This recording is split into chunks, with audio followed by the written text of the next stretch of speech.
for hate anymore. There's no shore.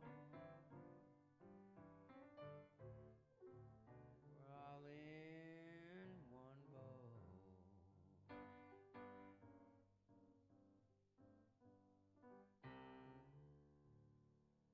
We sail or we sink. It don't matter what anybody think. There's no shore.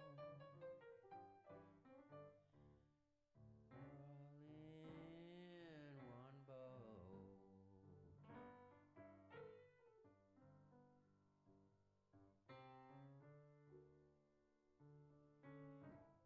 We are the captains who can steer this boat towards sweet, gentle waters to keep us afloat.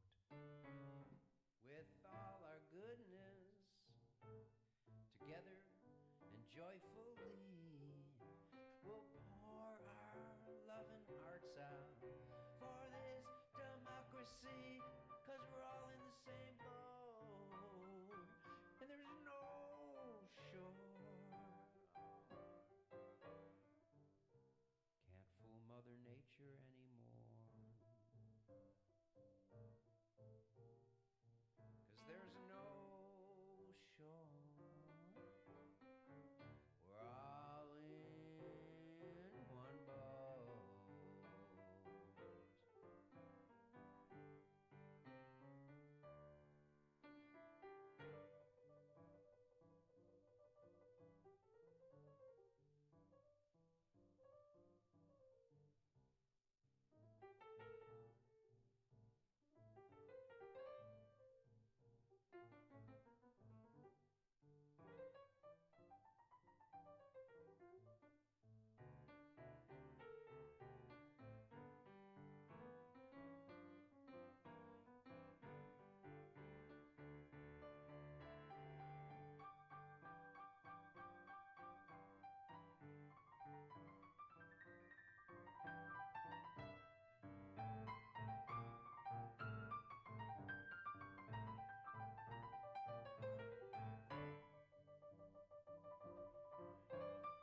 Hi everyone, my name is Harry Drucker.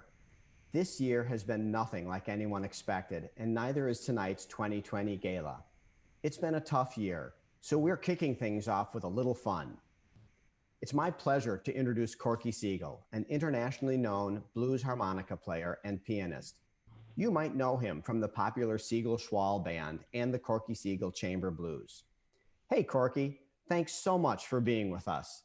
What do you have cooking tonight? Hey Harry, how you doing? Great to see you. Well, cooking, I got something in the oven. It's some angel food cake. This should be interesting and fun for you guys. But first, I love the work you're all doing for the ELPC. We only have one home. Let's take care of it. And now, let's all have some angel food cake.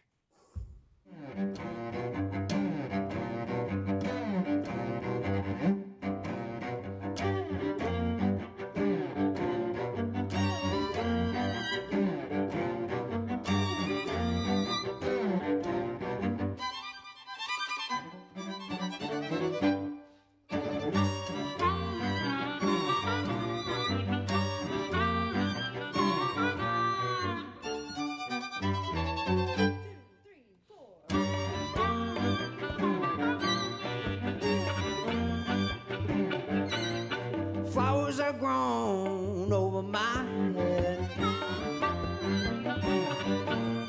Voices are screaming inside of my bed.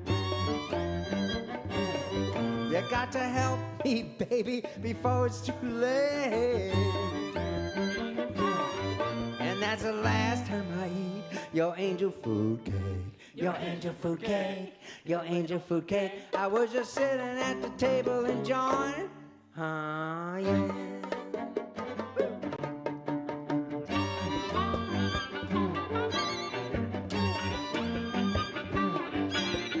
Butterflies are buzzing inside of my brain. I got to get me a doctor, I'm going insane. Well, I feel real funny, but I feel good too. Well, here's a piece of that angel food cake for you. That cake for you, that cake for you. I was just sitting at the table enjoying. Yeah. Take it, Joycelyn. Wow, that was amazing. Thank you, Corky Siegel Chamber Blues. We'll look forward to hearing more from you later in the program. Absolutely. What a great way to kick off the Environmental Law and Policy Center's 2020 virtual gala. Welcome, everyone. I'm Carlene Schrader. And I'm Manny Flores. We're both proud ELPC board members. And coming up, we'll talk with Chicago Mayor Lori Lightfoot and also Michigan Governor Gretchen Whitmer. But first, we'd like to take a minute to share a little bit about why ELPC means so much to each of us. Carlene? Thanks, Manny. I joined the board in November 2019, but I'd been a longtime supporter of ELPC since it started. As a lawyer, I always thought that ELPC's combination of research, advocacy, litigation, and common sense offered the best approach to climate issues. But it wasn't until the summer of 2018 that the effects of climate change became quite personal. My husband and I are longtime boaters on Lake Michigan, and that summer there were frequent days when the docks at New Buffalo were underwater. It wasn't the first time that we were aware that the lake level was rising, but it was becoming more and more severe. We just thought there was a violent summer or an unusually heavy amount of rain. But then ELPC hosted a breakfast roundtable on water issues in the Midwest. I decided to attend and learned that this flooding was not a one-time unique occurrence. By last summer, 2 stretches of docks in New Buffalo were completely underwater and have not reopened. They're still closed, as are several additional docks. I've now realized that the Great Lakes are not only so important for recreation, but for jobs and our drinking water. So I wanted to do more, and when Howard asked me to join the ELPC board, I didn't hesitate to say yes. What about you, Manny? Well, first of all, thank you for sharing, Carlene. Earlier on in my career, I served in the Chicago City Council as alderman, and then went on to lead the Illinois Commerce Commission as the state's chief utilities regulator. During this period of public service, I worked directly with ELPC and saw firsthand the impact the organization has made through its work in environmental advocacy, public policy making, and thought leadership. Upon leaving the ICC, I made the decision to join the ELPC board. ELPC continues to lead the way in protecting our environment and providing sensible policies that help advance clean technology innovation and investment. I am extremely proud of my affiliation with the ELPC and am optimistic about our future in spite of the recent policy setbacks at the federal level, because I know ELPC is front and center in leading the charge to protect our water, air, and land. And not only for us right now, but for our future generations as well. That's right, Manny. ELPC has been a leader in protecting the Midwest environment for 27 years. Let's check in now with ELPC's Executive Director, Howard Lerner, to hear about what ELPC has been working on. Hi, Howard. Howard, how are you? Hey, Carlene and Manny, I'm doing all right. Thank you for all you do to help ELPC succeed. We live in extraordinary and challenging times, a global pandemic, and a hoped-for national turning point on police brutality and racial injustice, and a presidential administration that's hell-bent on dismantling environmental protections while the public's distracted. President Trump is weakening and rolling back our nation's core environmental laws, the Clean Air Act, the Clean Water Act, and NEPA. Climate change is not pausing, as Great Lakes flooding, wildfires, and intense hurricanes and tornadoes painfully demonstrate. ELPC staff is effective. We're advancing solutions while working from home. Courts and legislatures haven't shut down during COVID-19, neither has ELPC. We're winning cases in federal court to clean up Lake Erie from the scourge of toxic algae outbreaks in Ohio and to shut down the highly polluting Edwards coal plant in Peoria. We're winning cases before public utility commissions in Illinois, Iowa, and Michigan to accelerate solar energy solutions. We're in federal courts and state courts to protect the scenic driftless area landscape in communities in Wisconsin, to protect the Upper Mississippi River National Wildlife and Fish Refuge, and to protect Lake Michigan against cyanide and ammonia pollution in Indiana. We're challenging 2 oil pipelines that create unacceptable risks to safe, clean water in Michigan and Minnesota. Bravo to ELPC staff who have stepped up in these challenging times. Please join me in thanking them. And ELPC staff, please imagine that you're hearing thunderous applause. The COVID-19 crisis is a wake-up call for trusting sound science and acting decisively with early responses to threats. Had public officials mobilized earlier, thousands of lives could have been saved. Scientists say we must rapidly reduce carbon pollution, and the lessons learned from COVID, there's no time to wait for climate change solutions. The stakes are that high. As Bill Gates recently said, the loss of life and economic misery caused by this pandemic are on par with what will happen regularly if we don't eliminate the world's carbon emissions. The COVID crisis is not an excuse to postpone climate action. Accelerating solar energy plus storage makes good economic sense and reduces carbon and other pollution. Policies to advance electric vehicles capture jobs of the future for Midwest auto workers and reduce carbon pollution. Acting forcefully now is better than just accepting more flooding, wildfires, and diseases. And that's why ELPC's public interest advocates are working before 8 state public utility commissions, federal courts and state courts, the Federal Energy Regulatory Commission, 2 regional transmission organizations, Congress, EPA, and DOE, to achieve policies to advance renewable energy. ELPC is challenging Trump's rollback of the clean car standards, and we're promoting electric school buses and an EV charging infrastructure that supports more clean cars and clean trucks. COVID has also taught us that good policy is based on sound science. When the Trump EPA ignored both science and common sense by first agreeing with Michigan that Lake Erie is impaired by pollution and then agreeing with Ohio that Lake Erie somehow isn't impaired, ELPC went to federal court and we won. Now our landmark Clean Water Act enforcement litigation is aimed at alleviating the Lake Erie severe toxic algae outbreaks that are fed by excess manure and fertilizer runoff pollution from CAFOs and crop fields. ELPC is focused on protecting safe, clean drinking water in our iconic Great Lakes where we live, work, and play. We're in federal court enforcing the Clean Water Act against ArcelorMittal because its steel mill dumps cyanide and ammonia into Lake Michigan, killing 3,000 fish, contaminating water, and closing beaches. 3 times the Trump administration cut the budget for the successful Great Lakes Restoration Initiative by 90% or more.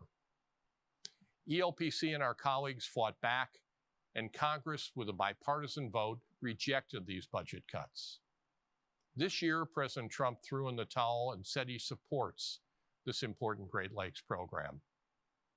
The ELPC Action Fund is making sure he doesn't forget that pledge. Let's take a quick look at one of the video ads we're running. Our Great Lakes are a precious resource. President Trump says he'll help us protect them. I support the Great Lakes. Always have. But what's he actually done? First, he cut funds to restore our Great Lakes. Then he made it easier for big companies to pollute our air and water with mercury and other toxics. The Great Lakes are where we live, work, and play. Watch what President Trump does, not what he says. The ELPC Action Fund is responsible for the contents of this advertising.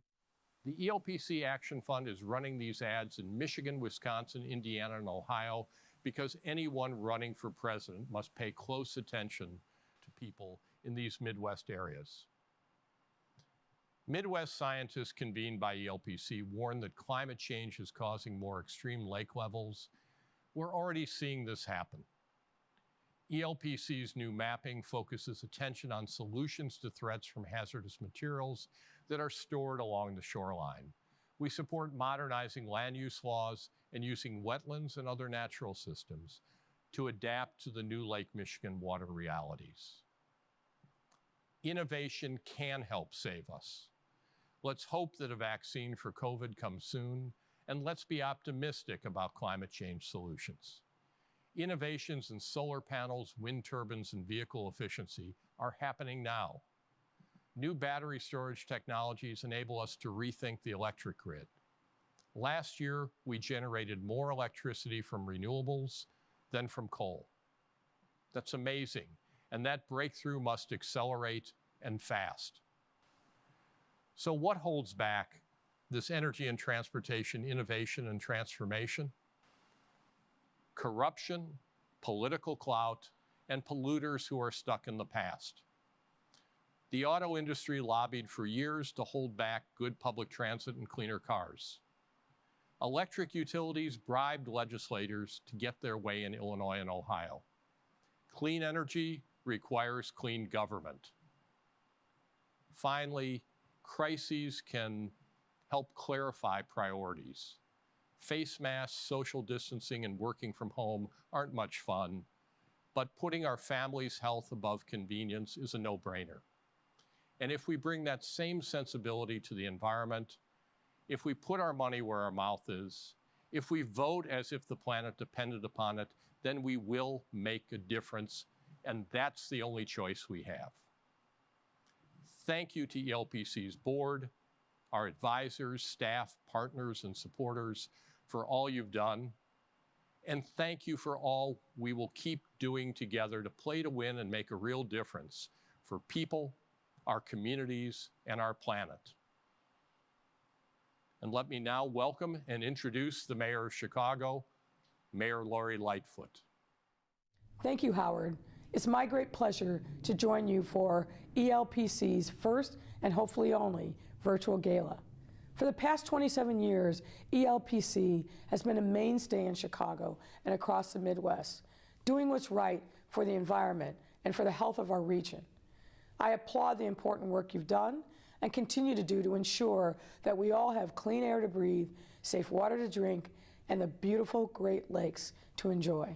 The Great Lakes contain more than 20% of the world's fresh water.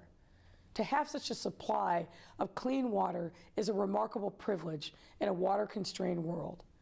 Our great city is blessed to be right next to one of those Great Lakes, of course, Lake Michigan.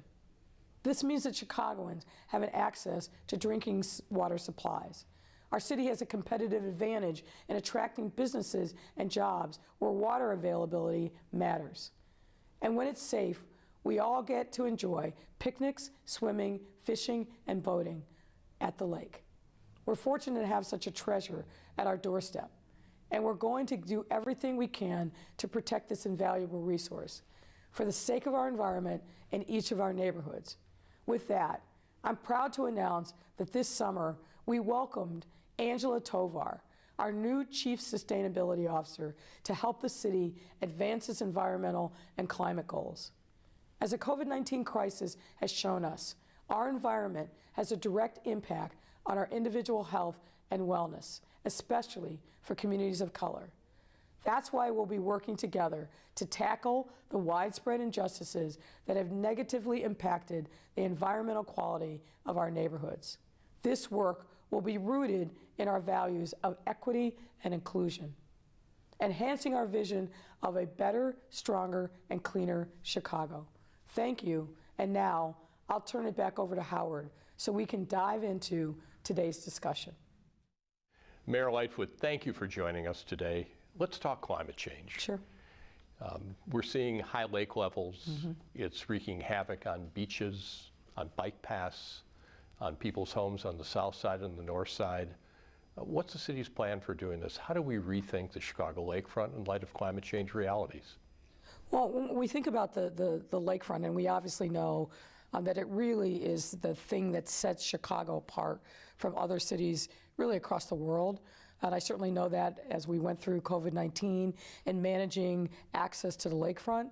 I think we have to do a number of strategies. First and foremost, we have a great relationship with the local folks at the Army Corps of Engineers. We've got to keep pushing to make sure that they get the resources they need to do a study that is really the gating mechanism for funding that can come in to restore the areas of the lakefront that haven't been repaired from the damages of erosion.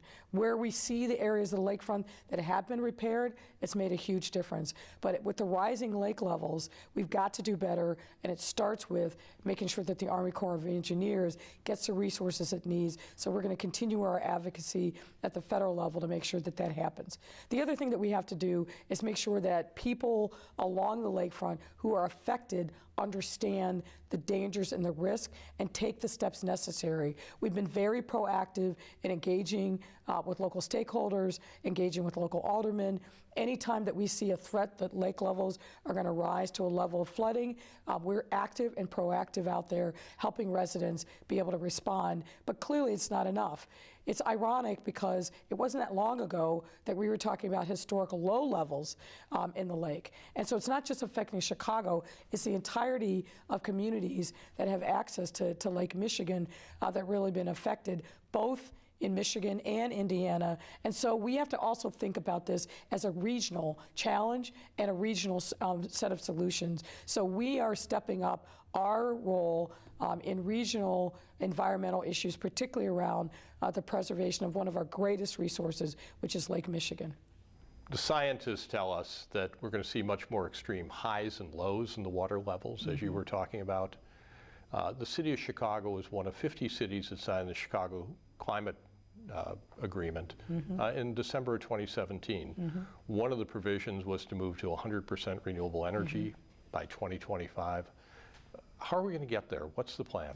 Well, we've got to stay dedicated and focused, and this administration absolutely is. We've reaffirmed the commitment that was made by the prior administration on going 100% renewable. Recently, one of the things that I'm proud of is we put out an RFP to look at alternative resources with an emphasis on renewable energy, so we make sure that we set the example by getting to our buildings to be 100% renewable. Good. And I think if we show that leadership, then private sector is going to follow. But we've just got to be diligent in making sure that we're looking for opportunities to create those renewable energy sources and then bring them into the city. So President Trump is stepping back on climate change, pulling us out of the Paris Climate Accord. What else can the city of Chicago do? What do you see as being the plan for the city to step up and lead on climate change solutions? Number one, vote. Be registered. Make sure everybody in your network is registered and vote in November. And I don't want to turn this into a political discussion, but if we really want to turn things around and we believe in the science and we understand that climate change is the challenge of our lifetime and the decisions we make today are going to mean literally the difference in life and death between for our children and generations coming after us, we've got to make sure that we've got policyholders in office at every level who understand the urgency of this moment. Mother Earth is crying and it's calling us to action, and we've got to heed that cry. But where it starts for me is making sure that people vote in elections so that we get policymakers in office who understand and are moving in the right directions when it comes to addressing the real vagaries and crises created by climate change.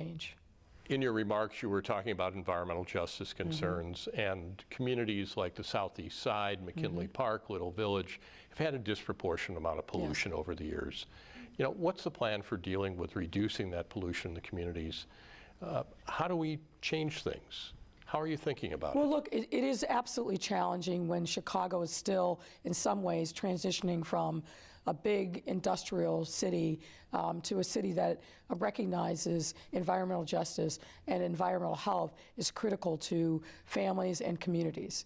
One, I think we've got to be much more aggressive in our regulatory enforcement of clean air, clean water, and making sure that we don't have things that happen, for example, like in McKinley Park, where seemingly overnight and without the knowledge of the community, an asphalt plant got stood up, causing all sorts of problems for that community. So we've got to be smarter and better from a regulatory standpoint. We've got to make sure that we're bringing communities into the discussion on the front end and just be incredibly vigorous. And then we've got to have a longer term plan on how we really repurpose a lot of these brownfields and other remnants of Chicago's industrial path, and thinking about how we can really lean into the green economy. Not only is it good for the climate, but it's also a source of jobs. So I think we've got to operate on multiple levels. I'm very proud that we hired recently Angela Tovar to be the city's chief sustainability officer. She comes with a wealth of experience, both from the activist side, from the community, and obviously has worked on a range of environmental issues in the Northeast and here in Chicago. And I'm proud of what she's already been able to accomplish already. But we've got to be very, very diligent in making sure that we do our part as a city. You know, one of the great opportunities is brownfields to solar bright fields. Yes. A lot of solar development going on in rural areas, in large areas where there's open space. Solar development on rooftops, but those brownfields are great opportunities. And it's good for jobs, it's good for restoring economic development in communities, and it's good for getting large chunks of solar in some of the places that need it most. Is that something that the administration's working on? Is that something you think the city can advance? No, we absolutely are thinking about that, and we issued an RFP recently to look at ways in which we can get to 100% renewable, and it's my hope and expectation that part of what we'll get back in responses is thinking creatively about using these old industrial spaces and a number of vacant properties that the city owns all across the city to turn those into solar energy, potentially wind energy, but renewable sources. There's no reason why, with the vast amount of space that the city itself owns, that we can't turn those into renewable energy sources that are really going to fuel communities. That is a great untapped opportunity. Two more quick questions. Sure. One of them, public transit. No good public transit, no green city. Yeah. People need public transit that's accessible, that's affordable, and it's safe to get to jobs, to get to hospitals, to get to medical care, to see their friends and family and people in communities around Chicago. How do we help CTA sort of emerge from the COVID-19 crisis and people want to get back on public transit, and the transit works really well? Well, one thing that I think that people don't recognize is the CTA was the only major transportation system in the country that ran at full capacity through COVID. We knew that that was important for the reasons that you said. People rely upon the CTA and public transportation to get from home to work, to get from and back again, to get to other leisure opportunities. So we just made a determination, even at great cost, that we were going to continue running the CTA because it was so vitally important to those quote-unquote essential workers, people that didn't have the luxury of being able to telecommute. And I think the CTA has done a tremendous job. They've enhanced their cleaning. They've made sure that their platforms are clean, the trains are clean. And we just got to keep telling that story because it's true. It is the best, most reliable transportation in town. And we've got to continue thinking of creatively ways in which we can incentivize people to use the CTA and other clean forms of transportation. All right, I got to ask you. We're both longtime attorneys, longtime Chicagoans, and longtime White Sox fans. So, do you want to throw out the first pitch when the White Sox play the Cubs in the World Series this fall? Listen, as long as the White Sox are in the World Series, I'm all in. It's been great watching them. They've really, really been coming together. The offensive firepower that they have is fantastic. Of course, recently, the no-no by Giolito. I mean, it's just been great, great baseball to watch this summer. I mean, come on, folks. We are used to the White Sox having a lineup of hitters like this. Yeah. No, this is Chicago. Brawny, big, strong. Thank you, Mayor Lightfoot, for everything you're doing, anything we can do working with you to help advance climate solutions, better public transit, more equitable communities. Please let us know. Well, and thank you for all the work that you've done. It's remarkable the number of years you've been at it. And really made a huge difference for us in your advocacy, the smart way in which you challenged us to really think about the environment, and we appreciate your partnership. You're welcome. That's nice of you. Thanks, Howard, and thank you, Mayor Lightfoot. That was a great conversation. We look forward to continuing our work with you to keep Chicago an environmental leader in the Midwest and beyond. For nearly 3 decades, ELPC has stood up and fought for the issues we all care deeply about: clean air, safe drinking water, and the natural environment of the Midwest. That is why there's nowhere I'd rather be tonight than right here, standing up to support ELPC. Speaking of support, I'd like to take a moment to thank the sponsors of ELPC's 2020 Gala. Their support is vital to our work. BMO Harris Bank has been an ELPC Gala sponsor for many years. We are very grateful for BMO's support as the presenting sponsor tonight. Here's a quick word from ELPC board member and general counsel of BMO Financial Group, Simon Fish. Thank you, Harry. Good evening. Bank of Montreal is delighted to support the work of ELPC in advancing environmental law and policy objectives. The work is much needed and will promote more resilient communities and economies in North America. My personal support for ELPC ties back to my views on sustainability and the key role that I believe we must play to promote sustainable outcomes for the environment and for society. At BMO, we've taken action on our commitment to sustainability. We've defined our corporate purpose to boldly grow the good in business and in life, with a commitment to mobilize $400 billion in sustainable finance.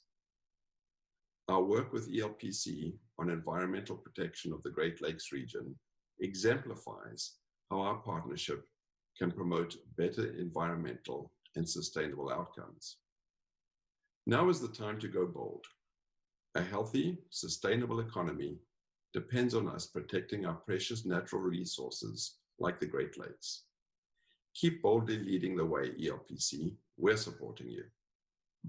Thanks, Simon, and thank you again, BMO Harris. We are incredibly grateful to all of our Gala sponsors. Thank you to our generous gold sponsors, Ann Dudley and Stan Goldblatt, Dan Levin and Faye Hartog-Levin, Joan and Gerald Marks, and B. Leaf. Thank you to all of our sponsors who have demonstrated steadfast support for ELPC year in and year out. And thanks to our new sponsors who recognize that now is the time to be all in for the environment. Your investments promote solutions to climate change, hold polluters accountable, and build the path towards a green and clean energy economy. And a special shout out to our media sponsor, Better Media. Thank you, sponsors, for your generosity and commitment to protecting the environment in the Midwest, this place we call home. This place we call home. From the Great Lakes to the Great Plains. And the trees. Is the only home we have. It will take all of us to protect our rivers, Forests. Lakes. Yay! Fields. Native plants. It's life.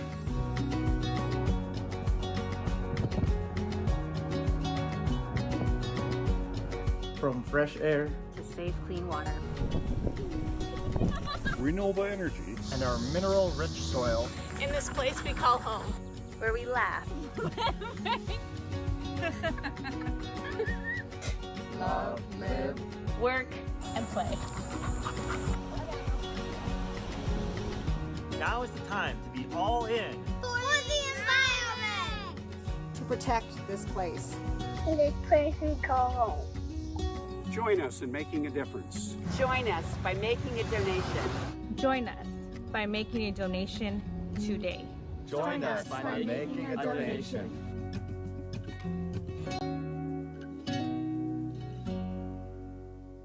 Wow.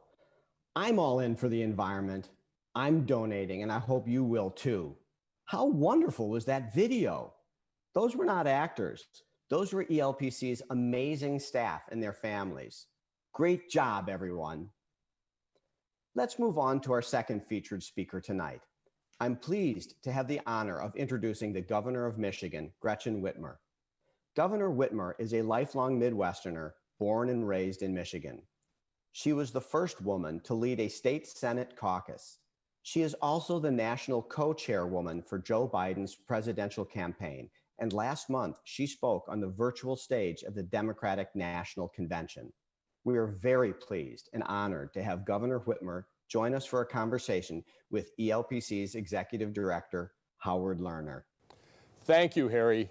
Governor Whitmer, we really appreciate your joining us for ELPC's 2020 Gala.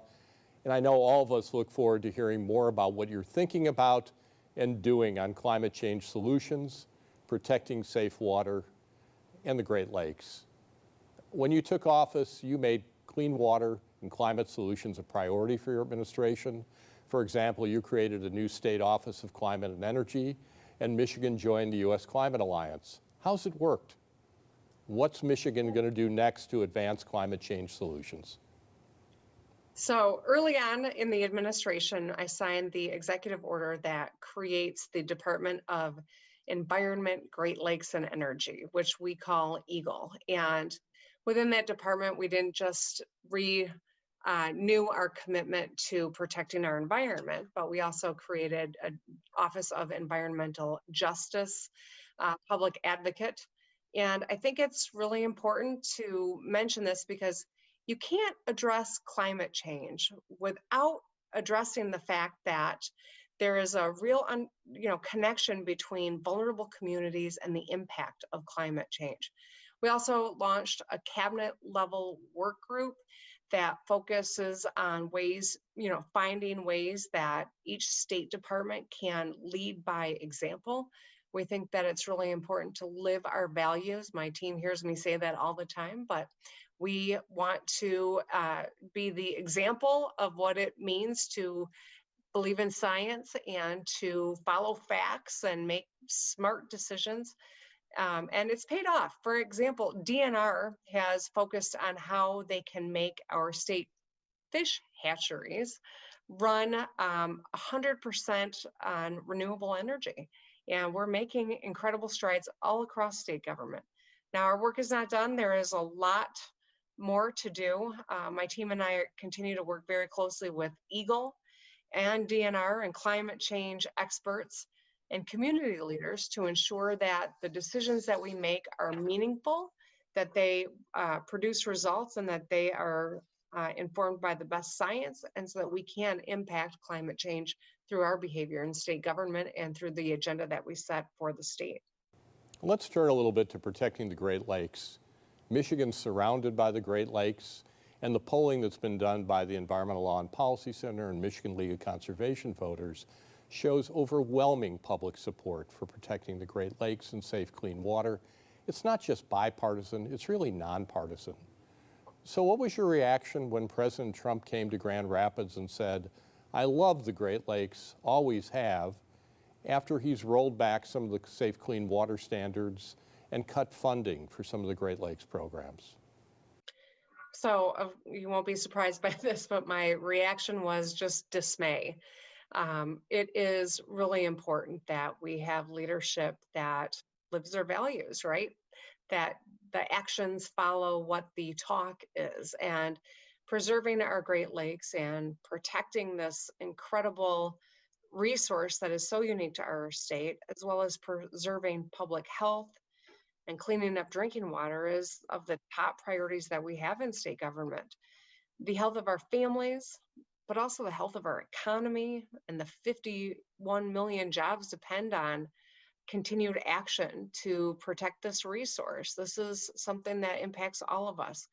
And so the region's governors and our congressional delegation, both Democrats and Republicans in Congress for Michigan, have very serious concerns that we've all voiced about the president's Great Lakes and water quality policies and how they haven't supported our effort to keep them clean and safe. So last year, we put out a Great Lakes 2020 agenda, and I did this with the help of my fellow Great Lakes governors. I think it's really important that it represents values that go across both sides of the aisle, at least for the governors. Increasing the money to the GLRI, funding water infrastructure, making a commitment to keeping the Asian carp out of our Great Lakes and preventing toxic alga blooms, and a real comprehensive plan to address PFAS in a more coordinated way across our states and across the region. This is going to take bold action and non-traditional partners and partnership out of the federal government, frankly, to ensure that we do everything we can to protect this resource. Let's turn to a couple of the Great Lakes issues that I know everybody's interested to hear your thoughts. One is the Enbridge Line 5 oil pipeline. What's your latest thinking and plans to act on the aging Line 5 pipeline that's running through the Straits of Mackinac and on the pretty expensive proposed tunnel? Mm-hmm.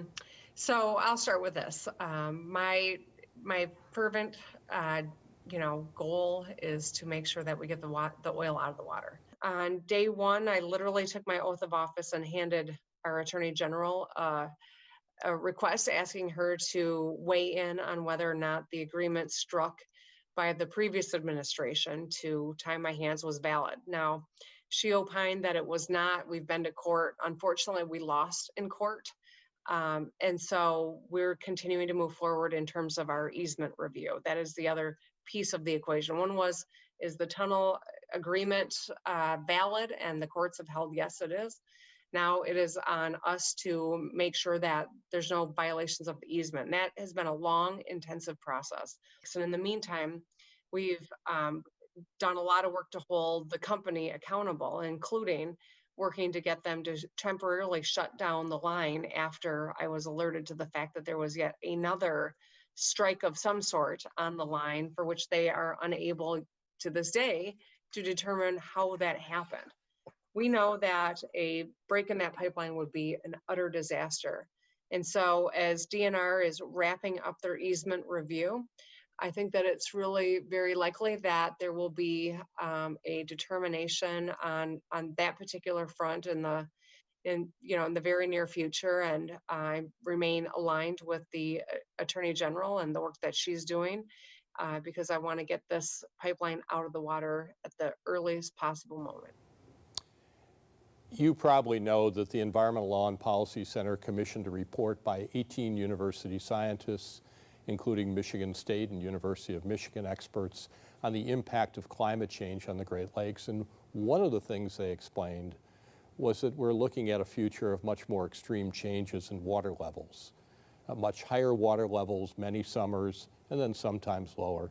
The impact, especially this summer, has been very challenging for Western Michigan communities.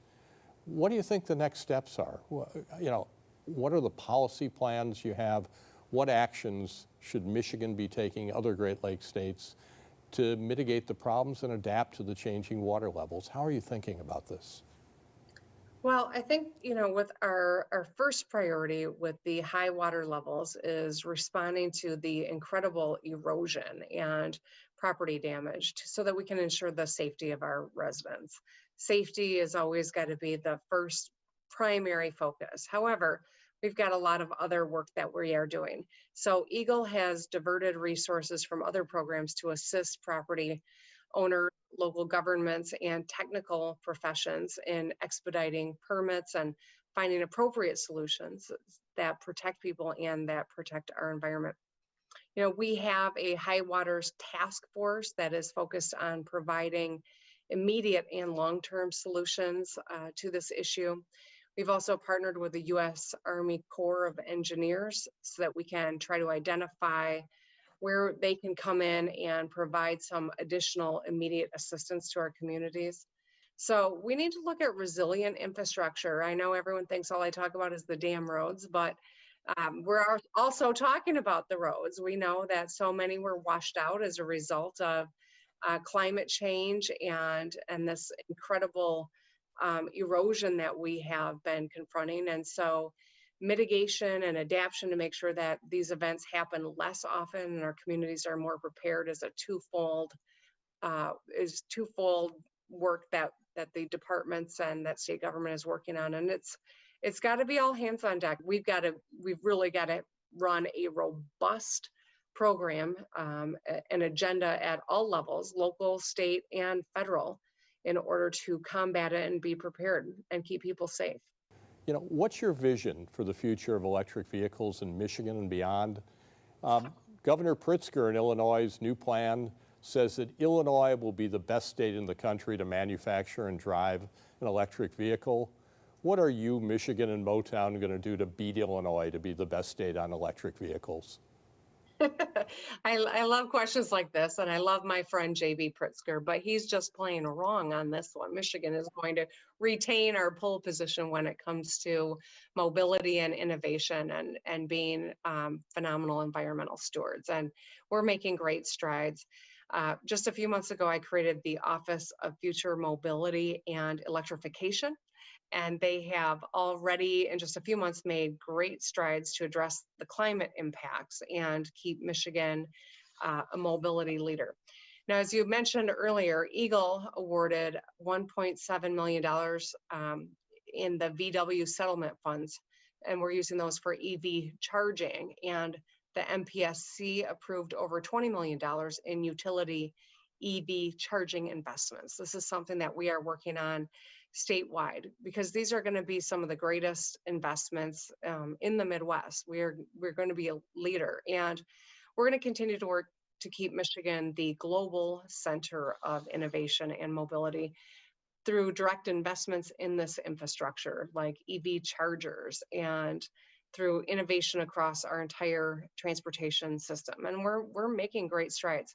We just launched a first of its kind connected and autonomous vehicle corridor in Southeast Michigan that runs from Detroit out to Ann Arbor. We are very excited about this. It's a private-public partnership, and it is going to be a place where we can deploy and test autonomous and electric vehicles. So it's going to really be an asset that is not replicated anywhere else in the country. And we're setting the stage for how we continue to magnify the work that we're doing and multiply it. So we've got some phenomenal assets here in Michigan that no one else can, just through policy changes, replicate. And so we're going to continue to stay on the cutting edge. We're going to be nimble, and we're working very closely with industry and with creating the talent here, as that's something that I think is really an important part of the equation as well. I'm going to ask you the question that I know everybody wants to hear what you have to say. It must be flattering, as well as well-deserved, to be a final candidate for the vice presidential nominee. How did it feel? What was it like? So I don't know that the enormity of it all has really sunk in, to be honest.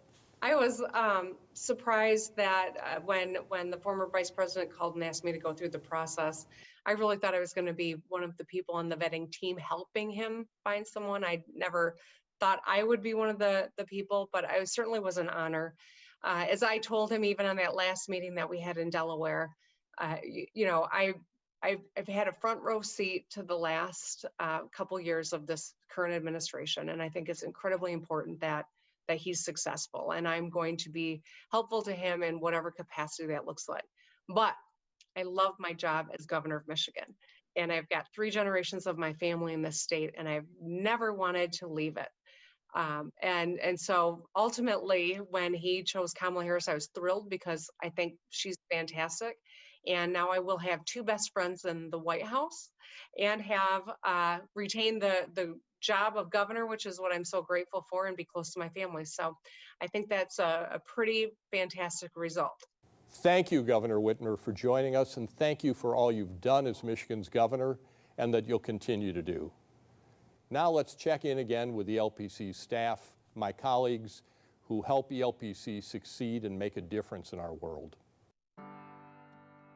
We advocate, innovate, and litigate to protect the environment. We've made progress, but there's so much work to do.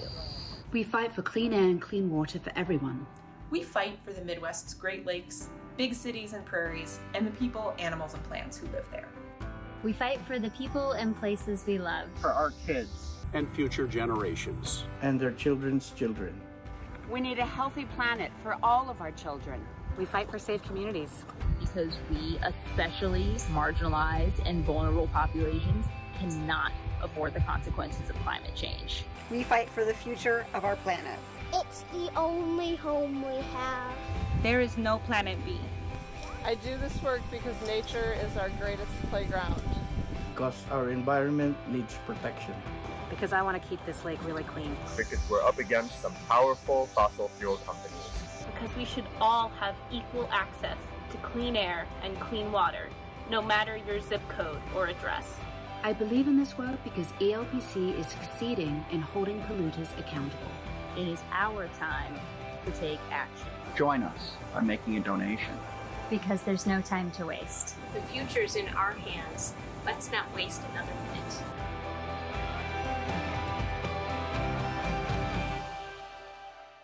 As you can see, we have an amazing staff at ELPC.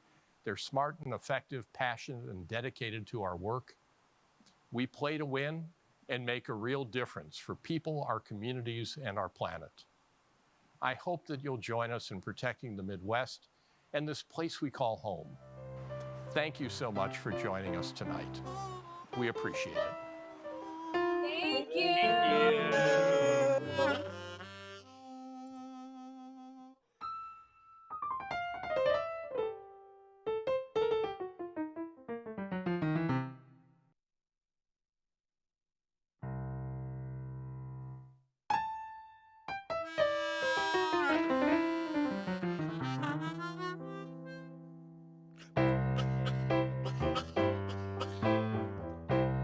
It's in every language,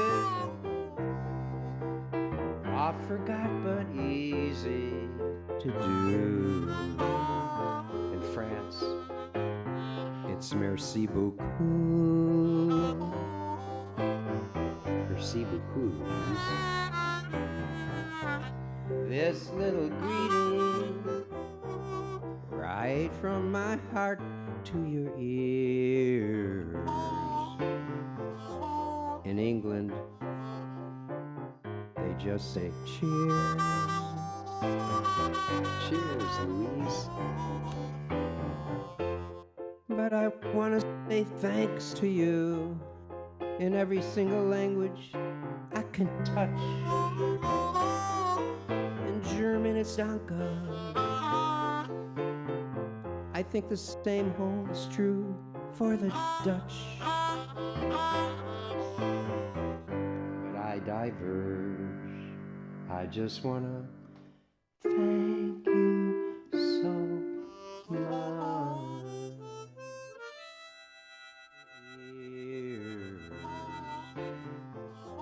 In England,